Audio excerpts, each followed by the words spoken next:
Namaskar, welcome all of you to this amazing platform of Narnarayan Institute. I am Hitesh Bhatt and we are learning chemical bonding second lecture. This is our lecture number 2. इस lecture में हम learn करने वाले हैं ionic bond के बारे में. क्या लर्न करेंगे? आयोनिक बॉन्ड के बारे में. पूरा लेक्चर आयोनिक बॉन्ड का इन डेप्थ कंसेप्चुअल नॉलेज होगा. इसके साथ साथ आप इसमें से MCQ सॉल्व कर सके ऐसे कई पॉइंट मैं आपको दूंगा. If you are in 11th science English medium as well as Gujarati medium, आप इससे इस लेक्चर की सीरीज से पूरा चैप्टर 4 केमिकल बॉन्डिंग को लर्न कर सकते हैं.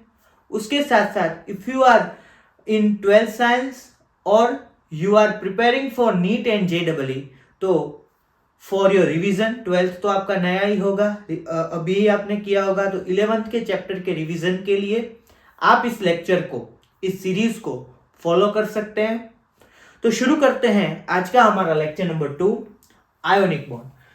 जो हमारा टॉपिक का आज के कंसेप्ट का नेम है वो है आयोनिक बॉन्ड. और आयोनिक बॉन्ड को एज वेल एज हम बोल सकते हैं इलेक्ट्रोवैलेंट बॉन्ड. क्या बोल सकते हैं? Electrovalent bond. Ionic bond, electrovalent bond, दो नेम है इसके. इसके साथ साथ क्या होता है आयोनिक बॉन्ड, कैसे वो डेवलप होता है, उसका फोर्स क्या होता है, किसकी आयोनिक एनर्जी सबसे ज्यादा होती है, किसकी आयोनिक एनर्जी कम होती है, लुईस डॉट स्ट्रक्चर से कैसे पता कर सकते हैं, इसके साथ साथ उसकी प्रॉपर्टीज क्या होती है, वो सारा हम आज इस लेक्चर में कवर करेंगे, जो आपके MCQ के लिए भी बहुत हेल्पफुल रहने वाला है. आयोनिक बॉन्ड को समझने से पहले हम ऐसा समझ सकते हैं कि ये आयोनिक बॉन्ड क्या होता है और कहां पे डेवलप होता है. तो metal plus non metal, metal plus non metal दोनों जुड़ के आयोनिक बॉन्ड का फॉर्मेशन करते हैं. अभी ये मेटल है, वो क्या करता है? इलेक्ट्रॉन को डोनेट करता है. और नॉन मेटल इलेक्ट्रॉन को एक्सेप्ट करेगा. मेटल इलेक्ट्रॉन डोनेट करेगा और नॉन मेटल इलेक्ट्रॉन को एक्सेप्ट करेगा. दूसरा, इसको हम ऐसे भी समझ सकते हैं कि कंफर्टेबली ट्रांसफर ऑफ इलेक्ट्रॉन को कंफर्टेबली यहां से वहां ट्रांसफर किया जा सकता है. और ज्यादा एग्जांपल से हम समझ सकते हैं, जैसे कि हमारे पास है मेटल फॉर एग्जांपल हमारे पास है सोडियम का एटॉमिक नंबर क्या है? 11. इसको हम कैसे ऐसे लिख सकते हैं? 2 मिनट, हाँ देखिए 281, ऐसे हम सोडियम को लिख सकते हैं. अब सोडियम को स्टेबल होने के लिए, हर एलिमेंट को स्टेबल होना है और हर ह्यूमन को भी अपने लाइफ में स्टेबल होना है. Chemistry and the life of human mostly same. अब इस सोडियम को स्टेबल होना है तो ये क्या करेगा? सोडियम अपना एक इलेक्ट्रॉन किसको डोनेट कर देगा. सोडियम अपना एक इलेक्ट्रॉन डोनेट करके Na प्लस इलेक्ट्रॉन डोनेट, ऐसा हो जाएगा. सोडियम एक इलेक्ट्रॉन डोनेट करेगा, मींस क्या होगी इसकी इलेक्ट्रॉन कॉन्फ़िगरेशन? उसके आउटर मोस्ट शेल में ऑक्टेट कंप्लीट हो गया, एक इलेक्ट्रॉन का उसने डोनेट कर दिया. ठीक है. अब ये कैसा हो गया? नियॉन के जैसा, अपने नजदीक का इनर्ट गैस नियॉन के जैसा ये स्टेबल हो गया. आपको ये चीज तो पता ही है कि neon, helium, neon, argon, krypton, xenon, radon, ये सब क्या है? इनर्ट गैस है. इनर्ट गैस, इसको नोबल गैसेस भी बोला जा सकता है. क्यों ऐसा इनर्ट गैस बोलते हैं इसको? क्योंकि उसके आउटर मोस्ट सेल में ऑक्टेट कंप्लीट है, हीलियम इसमें सब में, और ये स्टेबल है और हर एलिमेंट को इनके जैसा बनना है स्टेबल. ये एग्जांपल है, हर एलिमेंट को हर एलिमेंट को इनके जैसा स्टेबल बनना है। इसीलिए सोडियम अपना एक इलेक्ट्रॉन लेके कैसा बना, नियॉन बन गया, नियॉन के जैसे बन गया। दूसरा एग्जांपल हम ले सकते हैं, जैसे कि हमारे पास है एक क्लोरीन। क्लोरीन का एटॉमिक नंबर क्या है, 17। इसको हम लिख सकते हैं 2, 8 एंड 7। क्लोरीन एक इलेक्ट्रॉन एक्सेप्ट करेगा, क्लोरीन क्या करेगा, एक इलेक्ट्रॉन एक्सेप्ट करेगा, और एक्सेप्ट करके क्लोरीन बन गया Cl माइनस, एक्सेप्ट करके क्लोरीन बन गया Cl माइनस। ठीक है, अब क्लोरीन स्टेबल हो गया यहाँ पे 288। इसका आउटर शेल भी ऑक्टेट रूल को फॉलो करता है। It means chlorine is also stable, sodium is also stable. तो क्या लिखा जा सकता है कि sodium plus and chlorine minus both of are stable. अब हम अपने कॉन्सेप्ट को यहाँ पे कोरिलेट करेंगे, अब हम कॉन्सेप्ट को कोरिलेट करेंगे और ये सभी चीज आपके माइंड में अब बैठेगी। देखो, सोडियम तो यहां से ऑक्टेट कंप्लीट करके स्टेबल हो गया, क्लोरीन भी यहां से ऑक्टेट कंप्लीट करके स्टेबल बन गया, तो दोनों एलिमेंट यहां पे स्टेबल हैं, दोनों एलिमेंट्स यहां पे स्टेबल है। फिर भी ये सोडियम Na+ एंड Cl- दोनों आयोनिक बॉन्ड क्यों बनाते हैं? इतने तो स्टेबल हो गए, ये नियॉन जैसा हो गया, क्लोरीन आर्गन की जैसा हो गया। अब इसको ऐसी क्या जरूरत है कि वो दोनों एक दूसरे के साथ बॉन्ड बना के NaCl हो जाए? ये आपको मैं क्वेश्चन पूछ रहा हूं, आप इसका पहले एक बार सोचिए, वीडियो पॉज करके आराम से 2 मिनट, कि Na+ and Cl- both of are stable, फिर भी NaCl बॉन्ड बना के ये क्यों बॉन्ड बनाते हैं, NaCl बॉन्ड क्यों बनाते हैं? ठीक है, तो इसका आंसर है कि हमारे पास जैसे कि Na एंड Cl, ये जो यहां पे इलेक्ट्रॉन डोनेट करके या एक्सेप्ट करके स्टेबल हुए हैं, वो गैसियस फॉर्म में होते हैं। ये सब कुछ कैसे गैसियस फॉर्म में होता है, और गैसियस फॉर्म में elements are unstable, gaseous form में इलेक्ट्रॉन्स आर अनस्टेबल। इसीलिए वो दोनों कौन Na एंड Cl साथ में मिलके बॉन्ड का डेवलपमेंट करते हैं। Na+ जो है गैसियस फॉर्म में, Cl- जो भी है गैसियस फॉर्म में, दोनों साथ में मिलके NaCl सॉलिड फॉर्म में बनाते हैं। And solid form is stable form.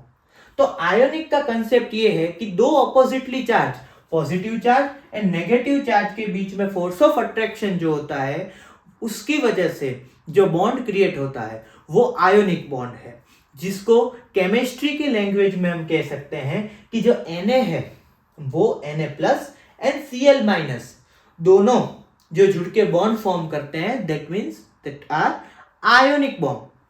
Ionic bond का आगे एक एग्जांपल थोड़ा स्टडी करेंगे। जैसे कि हमारे पास है ये Na, प्लस एंड ये है Cl-। अब ये Na+ एंड Cl- के बीच में जो भी फोर्स ऑफ अट्रैक्शन होता है, वो होता है इलेक्ट्रोस्टैटिक फोर्स ऑफ अट्रैक्शन। कौन सा? Electrostatic force of attraction. Na+ and Cl- के बीच में जो भी फोर्स होता है, उसको जोड़ने के लिए, आयोनिक बॉन्ड बनाने के लिए, वो होता है इलेक्ट्रोस्टैटिक फोर्स ऑफ अट्रैक्शन। क्या होता है? Electrostatic force of attraction. थोड़ा और शांति से समझते हैं, ये हमने जो भी डिस्कशन की उसको और शांति से समझते हैं। इतना आपको पता चल गया, वेल एंड गुड। जिसको नहीं पता चला, 2 ही लाइन में मैं आपको ये सारी चीजें क्लियर करवाता हूं। आयोनिक बॉन्ड ऐसा बॉन्ड है कि जो दो अपोजिटली चार्ज एटम्स या एलिमेंट्स हैं, जो दो अपोजिटली चार्ज एटम है, वो दोनों जब जुड़ते हैं तब जो बॉन्ड फॉर्मेशन होती है उसको आयोनिक बॉन्ड बोलते हैं। अब जो लोग ये आयोनिक बॉन्ड का इन डेप्थ सोच रहे हैं, जो ये आयोनिक बॉन्ड को इन डेप्थ सोच रहे हैं, जेई, नीट, ओलंपियाड की प्रिपरेशन कर रहे हैं या कोई आगे की एग्जाम की प्रिपरेशन कर रहे हैं, तो उसकी एप्लीकेशन के लिए ये NaNCl कौन से फॉर्म में NaCl बनते हैं, तो Na plus and Cl minus के फॉर्म में, Na plus and Cl minus के फॉर्म में जुड़ के NaCl बनते हैं। बट ऑलरेडी ये Na प्लस है, Cl माइनस है, मीन्स स्टेबल है, फिर भी वो जुड़ के Na plus and Cl minus stable है, फिर भी वो जुड़ के NaCl बनते हैं। उसका रीजन ये है कि ये Na plus and Cl minus है, ये गैसियस स्टेट में है, गैसियस स्टेट में ये स्टेबल है, और गैसियस स्टेट कभी स्टेबल नहीं होता। कभी देखा है गैसियस स्टेट में स्टेबल? नहीं। इसीलिए Na प्लस Cl माइनस वो दोनों जुड़ के क्या बनाते हैं? Solid NaCl, and this is solid NaCl is stable. Solid NaCl is stable. So Na plus next, इसमें next force of ionic attraction के फोर्स के बारे में डिस्कस कर रहे हैं, थोड़ा इनडेप्थ। ये इनडेप्थ है अभी। Na plus and Cl minus है हमारे पास, ये दोनों कौन से फोर्स से जुड़ते हैं? कभी हमने देखा आयोनिक बॉन्ड ऐसे डेवलप होते, NaCl KCl, कभी ऐसे बीच में डंडा डालते हुए देखा है? ये Na और Cl के बीच में कभी डंडी डाली है हमने, ये से बॉन्ड की डाली है कभी? बॉन्ड की ये साइन कभी नहीं डाली। क्यों? कैसे लिखते हैं हम? NaCl KCl, ठीक है, LiCl, ऐसे लिखते हैं ना। तो जो आयोनिक बॉन्ड डेवलप होता है दो चार्जेस के बीच में, जो आयोनिक बॉन्ड होता है दो चार्जेस के बीच में, वो कैसा होता है? Electrostatic force of attraction. वो क्या होता है? Electrostatic force of attraction. और इलेक्ट्रोस्टैटिक फोर्स ऑफ अट्रैक्शन, इन दोनों के बीच में जो फोर्स होता है वो होता है F is equal to KQ1Q2 by R square जितना। इन दोनों के बीच में जो फोर्स होता है वो होता है KQ1Q2 बाय R स्क्वायर जितना। और Na एंड Cl के बीच में जो डिस्टेंस होता है वो बहुत कम होता है। मतलब डिस्टेंस जितना कम उतना फोर्स ज्यादा, क्योंकि फोर्स और डिस्टेंस में इनवर्सली प्रोपोर्शनल है। Force and distance is inversely proportional. Distance जितना कम उतना फोर्स ज्यादा। इसीलिए हम कहते हैं कि ionic bond is more stronger than any other bond।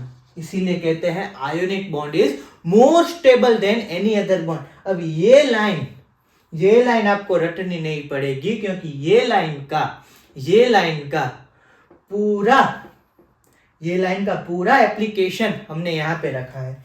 क्या है एप्लीकेशन? देख लीजिए एक बार। जैसे कि हमारे पास है Na plus and Cl minus, ये दोनों के बीच में जो फोर्स होता है उसको हम कहते हैं इलेक्ट्रोस्टैटिक फोर्स ऑफ अट्रैक्शन। और इलेक्ट्रोस्टैटिक फोर्स ऑफ अट्रैक्शन जो होता है वो होता है KQ1Q2 बाय R स्क्वायर जितना। इसीलिए डिस्टेंस Na और Cl में बहुत कम होता है। जहां डिस्टेंस कम वहां फोर्स ज्यादा, क्योंकि फोर्स और डिस्टेंस का रिलेशन है इनवर्सली प्रोपोर्शनल। चलिए थोड़ा आगे बात करते हैं। चलो, लुईस डॉट स्ट्रक्चर एकदम बेसिक है, उसके बारे में थोड़ी बातें करेंगे। लुईस डॉट स्ट्रक्चर की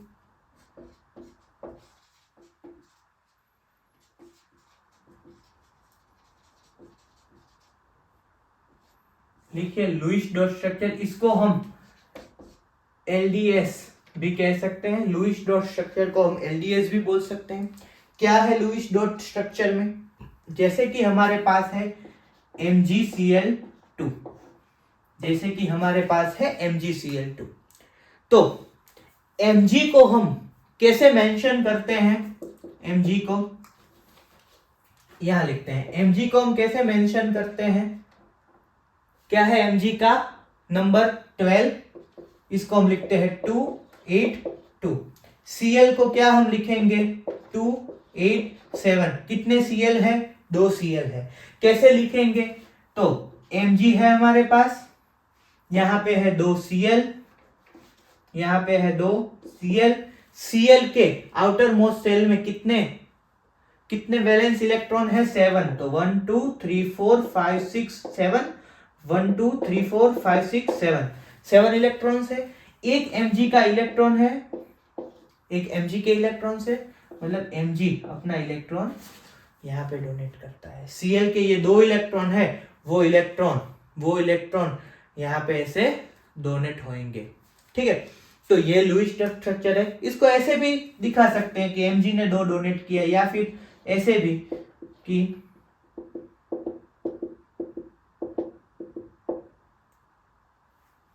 ऐसे भी हम दिखा सकते हैं कि ये एक जो इलेक्ट्रॉन है वो इलेक्ट्रॉन Mg का इलेक्ट्रॉन है, यहाँ पे पार्टिसिपेट कर रहा है, ठीक है। MgCl है। दूसरा एग्जाम्पल हम लेंगे, जो फिर से हमारा एग्जाम्पल होगा कि NaCl का ले लेते हैं। Cl को एक इलेक्ट्रॉन यहाँ पे चाहिए, 1 2 3 4 5 6 7। Na के पास है आउटर मोस्ट शेल में 1 इलेक्ट्रॉन डोनेट करने के लिए, तो Na अपना एक इलेक्ट्रॉन यहाँ पे डोनेट करके Cl के साथ NaCl बॉन्ड क्रिएट करेगा। तो ये लुईस डॉट स्ट्रक्चर कंसेप्ट हमको इतना कहता है। इन डेप्थ में जो लुईस डॉट स्ट्रक्चर ओजोन के लिए है, वो सब नेक्स्ट लेक्चर में, जहां पे हम फजान रूल की डिस्कशन करेंगे, उसके इर्द गिर्द हम लुईस डॉट स्ट्रक्चर का और डेप्थ में स्टडी करेंगे। चलिए अगला एक कॉन्सेप्ट ले लेते हैं। वो कॉन्सेप्ट है इलेक्ट्रो, उसको हम कहेंगे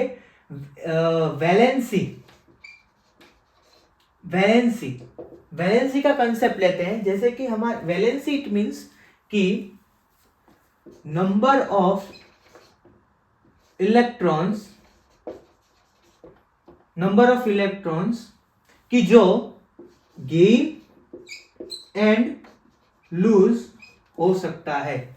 valency means number of electron की जो गेन हो सकता है, लूज हो सकता है। इसको हम प्लस माइनस में नहीं दिखाएंगे, ऐसे लिखेंगे जैसे कि हमारे पास है फर्स्ट ग्रुप। कौन सा ग्रुप, फर्स्ट ग्रुप। तो फर्स्ट ग्रुप की वैलेंसी क्या है, 1, क्योंकि 1 इलेक्ट्रॉन डोनेट करता है। सोडियम वाली लीना करे रूबी से फ्रेंडशिप, क्या कॉमन है, 1 इलेक्ट्रॉन वो लोग डोनेट करते हैं, तो उसकी वैलेंसी हुई 1। यहाँ पे प्लस माइनस की बात नहीं कर रहे हैं। ग्रुप 2 जो हमारा है, ग्रुप 2 बेटा मांगे कार, पीरियोडिक टेबल में ये सब शॉर्ट ट्रिक हम देते हैं। तो उस ग्रुप के क्या होगा, वैलेंसी 2। फिर लेंगे हम ग्रुप 13, ग्रुप 13 लेंगे हम। कौन सा है ग्रुप 13, एल्यूमिनियम वाला। 3 इलेक्ट्रॉन्स उसको चाहिए, 3 इलेक्ट्रॉन्स उसको चाहिए, तो ग्रुप 13 की वैलेंसी है 3। 3 4 3 से करके 12 तक हमने क्यों नहीं लिए ग्रुप्स, तो स्केटियम, टिटेनियम, वेनेडियम, स्केटी, वे, क्रोम, फे, कोनी, कोजी, ठीक है। तो उसकी जो वैलेंसीज है वो कहीं ना कहीं, जैसे कि हमारे पास फेरिक है तो उसकी वैलेंसी 2 3 होती है। तो उस मैंगनीज है तो प्लस 3 से करके 7 तक उसकी वैलेंसीज वेरी करती है। तो उसकी डिस्कशन नहीं कर रहे हैं, अभी हम मेन ग्रुप्स की डिस्कशन कर रहे हैं। इसीलिए ग्रुप 13 की वैलेंसी है 3। 14 ग्रुप को यहाँ हम कंसीडर नहीं करेंगे, क्योंकि 14 ग्रुप पूरा 4 इलेक्ट्रॉन डोनेट या लूज कर सकता है, मतलब वो कोवैलेंट बॉन्ड बनाता है 14 ग्रुप, कार्बन वाला। 15th ग्रुप की बात करते हैं, तो उसकी वैलेंसी क्या है, सोचिए। फिर ग्रुप 16, फिर ग्रुप 17 एंड ग्रुप 18 तो नोबल गैस है। पर अभी नोबल गैस में भी कई एक्सेप्शन, जेनॉन का फ्लोराइड, जेनॉन का ऑक्साइड आ गया है, इसीलिए नोबल गैस में भी अभी एक्सेप्शन जेनॉन से होता है, इसीलिए उसका एक्सेप्शन तो नहीं कह सकते, वो कॉन्सेप्ट ही है जो आगे जाके आप बैचलर्स या मास्टर में वो कंसेप्ट आपको इनऑर्गेनिक में इंट्रोड्यूस होगा। बट अभी के लिए इतना ही। जैसे कि हमारे पास है ऑक्सीजन वाला ग्रुप, तो उसकी वैलेंसी 2 हो सकती है। फ्लोरीन, क्लोरीन, ब्रोमीन, आयोडीन, उसकी वैलेंसी 1, क्योंकि वो 1 इलेक्ट्रॉन एक्सेप्ट करता है। तो वैलेंसी, लुईस डॉट स्ट्रक्चर के बारे में इतना हमने देखा। आगे बात करते हैं एक ऐसे टॉपिक के बारे में कि जो है उससे पहले एक क्वेश्चन सॉल्व करते हैं जिससे हमें कुछ कॉन्सेप्ट मिलेंगे। जैसे कि हमारे पास है पहला क्वेश्चन कौन सा ज्यादा आयोनाइज्ड है? Which one of the following is more ionised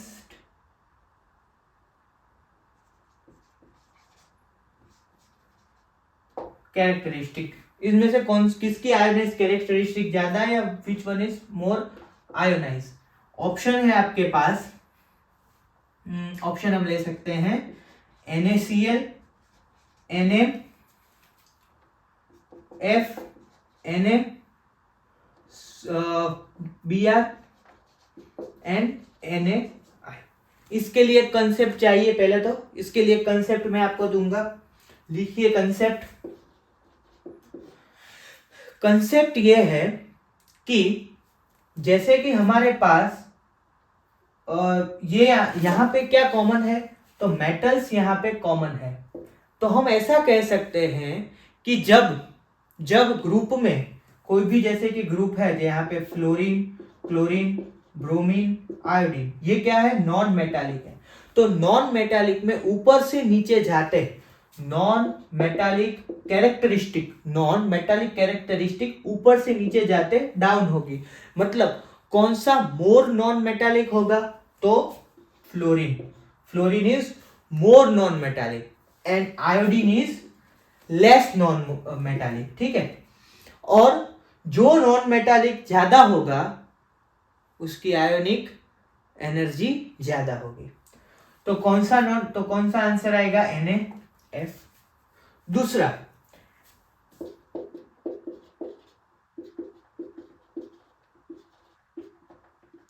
जैसे कि हमें रुबिडियम तक रखते हैं, जैसे कि हम मेटालिक है तो ऊपर से नीचे जाते मेटेलिक कैरेक्टर क्या होता है?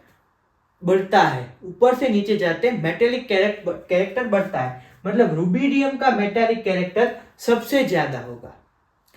तीसरा कंसेप्ट कि जिसका मेटेलिक कैरेक्टरिस्टिक ज्यादा होगा, ऐसे भी लिख सकते हैं कि जिसका मेटेलिक कैरेक्टरिस्टिक कम होगा उसका कोवेलेंट कैरेक्टरिस्टिक ज्यादा होगा। जिसका मेटेलिक कैरेक्टरिस्टिक कम होगा उसके कोवेलेंट कैरेक्टरिस्टिक ज्यादा होगा। मतलब ऐसा कह सकते हैं कि नॉन मेटल्स में ऊपर से नीचे जाते वक्त नॉन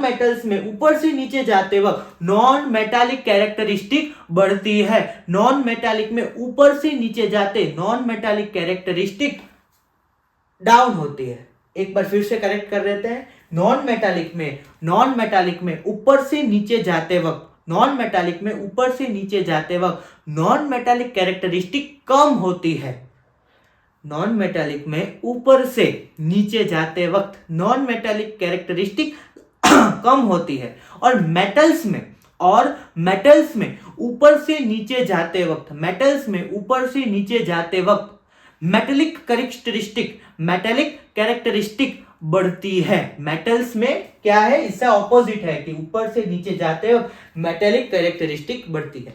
एक पॉइंट करके लिखिए कि जिसकी मेटेलिक कैरेक्टरिस्टिक हाई है, जिसकी नॉन मेटेलिक कैरेक्टरिस्टिक हाई है। जिसकी, लिखिए मेरे साथ, जिसकी मेटालिक कैरेक्टरिस्टिक हाई है, जिसकी नॉन मेटालिक कैरेक्टरिस्टिक हाई है, जिसकी मेटालिक कैरेक्टरिस्टिक हाई है, जिसकी नॉन मेटालिक कैरेक्टरिस्टिक हाई है, उसकी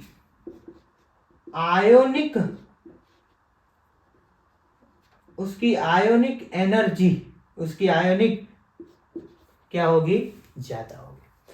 लिखिए, जिसकी मेटालिक कैरेक्टरिस्टिक कम, नॉन मेटालिक कैरेक्टरिस्टिक कम होगी, उसका कोवेलेंट नेचर होगा, उसका कोवेलेंट नेचर कैसा होगा, हाई होगा। ये 2 पॉइंट्स लिखिए। आगे एक क्वेश्चन सॉल्व करते हैं, लिख लीजिए एक बार।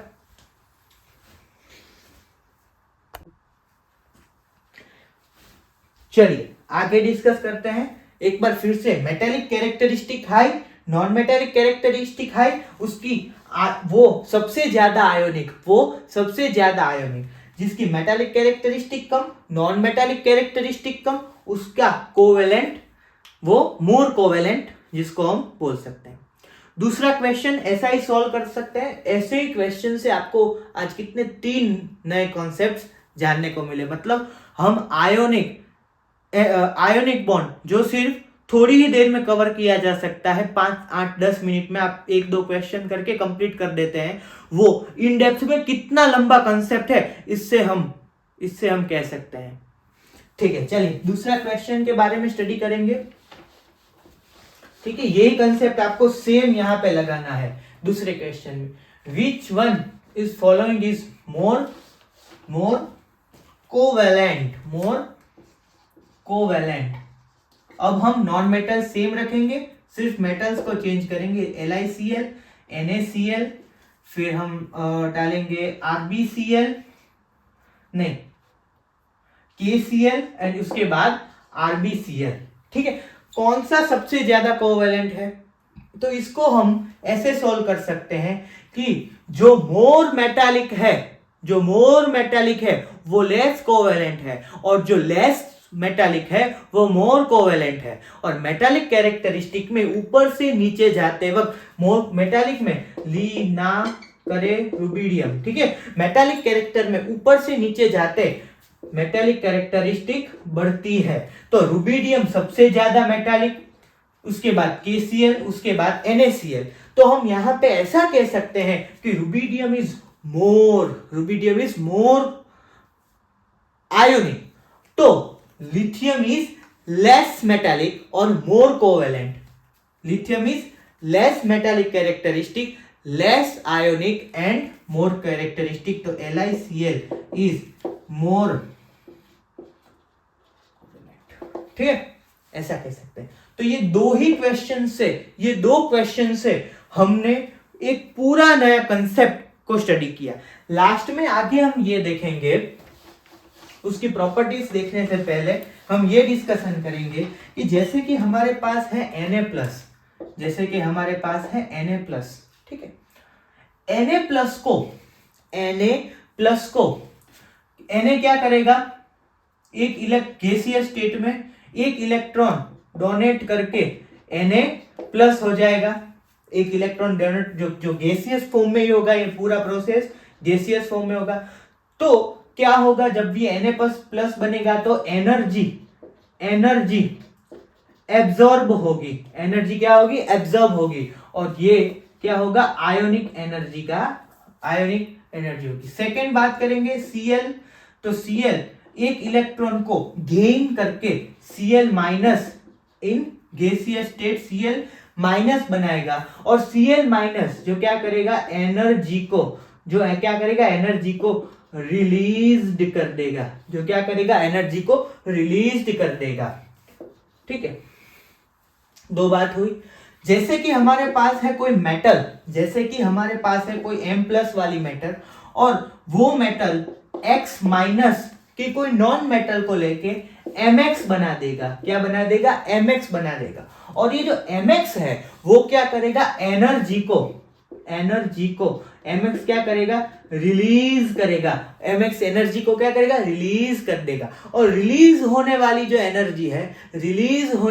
एनर्जी है वो लैटिस एनर्जी के नाम से जानी जा सकती है। किसी लैटिस एनर्जी, M की जगह पे है Na और X की जगह पे है Cl-, दोनों जुड़ के बनते हैं NaCl। और ये NaCl एनर्जी का रिलीज करेंगे, NaCl एनर्जी को रिलीज करेंगे, और रिलीज होने वाली एनर्जी को क्या बोलेंगे, लैटिस एनर्जी।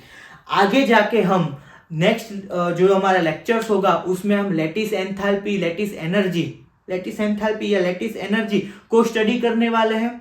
इसके साथ साथ इन डेप्थ में लुईस डॉट स्ट्रक्चर को भी, जहां आपको एमसीक्यूज जेडबलई नीट के सॉल्व करने के कॉन्सेप्ट होंगे उसमें, या आपका जहां पे भी कॉम्पिटिटिव एग्जाम में केमिकल बॉन्डिंग का पार्ट आता है या 12th में कहीं पे भी केमिकल बॉन्डिंग यूजफुल है, वैसे जो कॉन्सेप्ट हैं वो मैं आपको प्रोवाइड करूंगा। इसीलिए Lewis dot structure and lattice energy को हम किसी ना किसी और लेक्चर में, इस लेक्चर की सीरीज में कवर करेंगे, या कोई लेक्चर हमारा कंसेप्ट होगा उसके साथ साथ कवर कर देंगे। तो सारे लेक्चर की सीरीज अच्छी तरह से वॉच करनी है, और उसके साथ साथ आपके इसको नोट्स भी प्रिपेयर करने हैं। जो लेक्चर्स में कहा जाए, जो शॉर्ट ट्रिक्स एंड टेक्निक्स हो, वो उसको आपको एक बुक के अंदर प्रॉपर तरीके से लिखना है। कोई भी क्वेरी है तो आप मुझे इंस्टाग्राम में नरनारायण_institute03 या HKB_Hitesh_03 पे आप मुझे डीएम कर सकते हैं, ईमेल कर सकते हैं। इसके साथ साथ कमेंट बॉक्स में भी आप अपनी क्वेरीज मुझको पूछ सकते हैं। इसके साथ साथ इसका मटेरियल, एमसीक्यू या अपडेट्स के लिए आप हमारे व्हाट्सएप के चैनल नरनारायण इंस्टीट्यूट, व्हाट्सएप आज मोस्ट कॉमन है, इंस्टाग्राम वगैरह कोई डिस्ट्रैक्शन हो तो आप व्हाट्सएप में नरनारायण इंस्टीट्यूट चैनल के साथ जुड़ सकते हैं, जिसकी लिंक कमेंट में पिन की हुई है और डिस्क्रिप्शन में भी उसकी लिंक आपको प्रोवाइड कर दी गई है। तो आप डिस्क्रिप्शन वगैरह से वहां पे भी मेरे साथ जुड़ सकते हैं। और केमिकल बॉन्डिंग के आज के इस लेक्चर को हम लास्ट एक टॉपिक से, सब टॉपिक से कंप्लीट करेंगे, जो टॉपिक है हमारा फिजिकल प्रॉपर्टीज, जो टॉपिक है हमारा प्रॉपर्टीज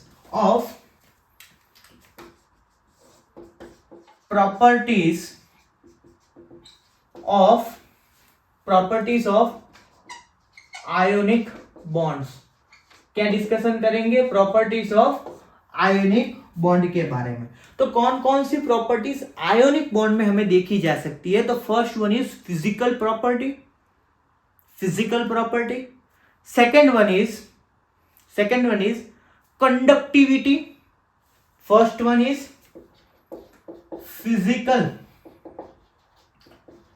प्रॉपर्टीज, ठीक है। The second one is conductivity, the third one is isomerism, the fourth one is isomorphism, ठीक है।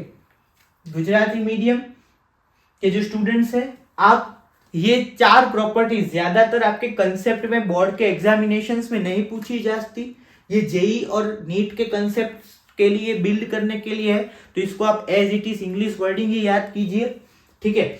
जैसे कि हमारे पास है फिजिकल प्रॉपर्टी, तो इसके साथ साथ fifth one is melting point और बॉइलिंग पॉइंट, ठीक है। 5 प्रॉपर्टीज की बात करेंगे। जो फिजिकल प्रॉपर्टी है वो 3D हमारा लेटाइल स्ट्रक्चर होता है, जैसे कि NaCl का Na1 है, उसके साथ Cl है, या Cl है उसके साथ Na, वाइज एंड वर्सा, जो सॉलिड स्टेट में आता था। अभी 12th में से सॉलिड स्टेट भी रिमूव हो गया as per the new syllabus of NCERT।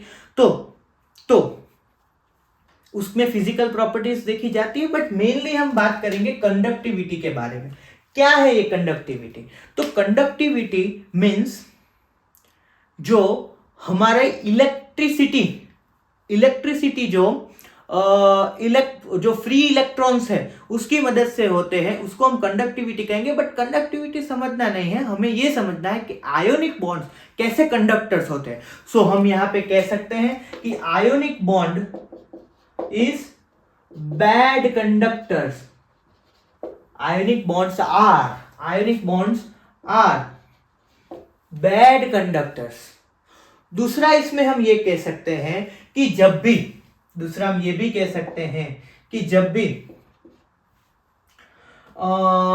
ऐसा भी बोल सकते हैं कि जब एक्वियस में आयोनिक सॉल्यूशन हो, एक्वियस में कभी भी आयोनिक सॉल्यूशन हो तो वो गुड कंडक्टर्स होते हैं। तब वो कैसे होते हैं? गुड कंडक्टर्स होते हैं। कैसे?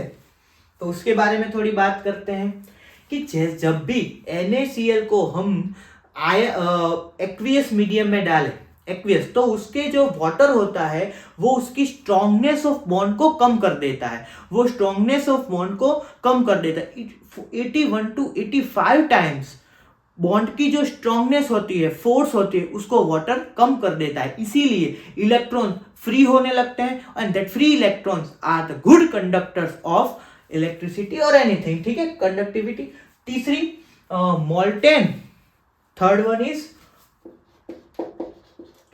Molten medium. जो मोल्टेन मीन्स जब भी किसी भी सॉलिड को, आयोनिक बॉन्ड से डेवलप्ड सॉलिड को हम हीट देंगे, मेल्ट करेंगे, तब भी हीट मिलने की वजह से इलेक्ट्रॉन्स फ्री होंगे, that is also good conductor. ठीक है, तो वैसे तो ionic bonds are the bad conductor, but aqueous medium में 81 to 85 टाइम्स उसकी फोर्स को कम कर देता है, इसीलिए good conductor. And molten medium में means, molten means in Gujarati पिघाड़ेलू, मेल्ट किया हुआ, उसको हम गुड कंडक्टर्स कहेंगे। तो कंडक्टिविटी का कंसेप्ट ये है। आइसोमेरिज्म ज्यादातर ऑर्गेनिक केमिस्ट्री का कंसेप्ट है, जिसका मॉलिक्यूलर फॉर्मूला सेम हो बट स्ट्रक्चरल फॉर्मूला डिफरेंट हो, इसको हम कहेंगे आइसोमेरिज्म। बट यहाँ पे there is no shape of NaCl और आयोनिक बॉन्ड, बट जब हम इसका ख्याल लैटिस डायग्राम, 3D डायग्राम में करेंगे तो NaCl हैव शेप, बट वैसे NaCl, सिंगल NaCl का कोई शेप नहीं होता, इसीलिए आइसोमेरिज्म कंसेप्ट यहाँ कोरिलेट नहीं कर सकते हैं। आइसोमॉर्फिज्म मीन्स जिसका भी स्ट्रक्चरल फॉर्मूला सेम हो और उसमें distribution of charge and everything are same, configuration same and everything are same, इसको हम आइसोमॉर्फिज्म कहेंगे। डेप्थ में आइसोमॉर्फिज्म हम कोई ना कोई चैप्टर में डिस्कस करेंगे, बट अभी के लिए मैं आपको ऐसा बता सकता हूं कि जैसे कि हमारे पास है MgO और हमारे पास है NaF, ये दोनों एग्जांपल्स ऑफ आइसोमेरिज्म है। जैसे कि हमारे पास है Mg2A2 और ऑक्सीजन है हमारे पास कितना, 2 and 6, 2 इलेक्ट्रॉन्स यहां पे चले गए, 2 इलेक्ट्रॉन्स का डोनेशन हुआ, यहां पे सेम 2 8 1 और यहां पे 2, फ्लोरीन का क्या चार्ज होता है, 2 and 7 9 होता है ना फ्लोरीन, तो ये एक इलेक्ट्रॉन यहां पे चला जाएगा। तो आइसोमॉर्फिज्म को ज्यादा ऐसे तो स्टडी नहीं किया जा सकता, थोड़ा डेप्थ में 10 से 15 मिनट इसकी डिस्कशन हो सकती है, बट अभी के लिए आयोनिक बॉन्ड के प्रॉपर्टी के लिए इतना सिर्फ समझ लो कि जिसका एवरीथिंग, जो उसका स्ट्रक्चर होता है, जो इसका इलेक्ट्रॉन शेयरिंग होता है, वो सेम होता है। ज्यादा डिस्कस कभी ना कभी हम शॉर्ट्स में आइसोमॉर्फिज्म की करेंगे, अभी के लिए इतना ही, सिर्फ आप एज ए प्रॉपर्टी लिख लीजिए। और melting and boiling point is always high, why, क्योंकि उसका पहले ही बात की थी, उसकी फोर्स ऑफ अट्रैक्शन बहुत ज्यादा होती है, आयोनिक बॉन्ड की फोर्स ऑफ अट्रैक्शन बहुत ज्यादा होती है, इसलिए इसको ब्रेक करने के लिए उससे भी ज्यादा एनर्जी चाहिए। जितनी एनर्जी ज्यादा मिलेगी उतना ही बॉन्ड इसका वीक होगा, इसीलिए बॉइलिंग और मेल्टिंग पॉइंट जो होता है वो होता है यहाँ पे हाई। ठीक है, तो हमारा यहाँ पे लेक्चर 2 कंप्लीट हुआ। आयोनिक बॉन्ड, इलेक्ट्रोवैलेंट बॉन्ड के बारे में पूरा इन डेप्थ हमने स्टडी किया। आई थिंक 35 मिनट या 40 मिनट के अराउंड आज का हमारा ये लेक्चर हुआ है। इस आयोनिक बॉन्ड के जो 10 या 12 मिनट में आप स्टडी करके जाने देते हैं, वो लेक्चर जेईई, नीट, ओलंपियाड या कॉम्पिटिटिव कोई भी एग्जाम के लिए इतना इम्पोर्टेंट कंसेप्ट है कि इसको इतना ही डेप्थ में आप यदि स्टडी करेंगे तो ही आप अच्छी तरह से समझ पाएंगे और उसको एग्जाम में as a MCQ, as a question अच्छी तरह से डिफेंस एंड सॉल्व कर पाएंगे। तो आज के लेक्चर में इतना। सब्सक्राइब अभी तक नहीं किया है तो नरनारायण इंस्टीट्यूट को सब्सक्राइब कीजिए, उसकी के साथ उसके बाजू में दिए हुए बेल आइकन को टैप करके ऑल सिलेक्ट कीजिए, लाइक कीजिए ये लेक्चर को और अपने दूसरे फ्रेंड्स के साथ ये लेक्चर को शेयर कीजिए, क्योंकि ज्ञान बांटने से ही बढ़ता है, विद्या बांटने से ही बढ़ती है। खूब खूब आभार, नमस्कार।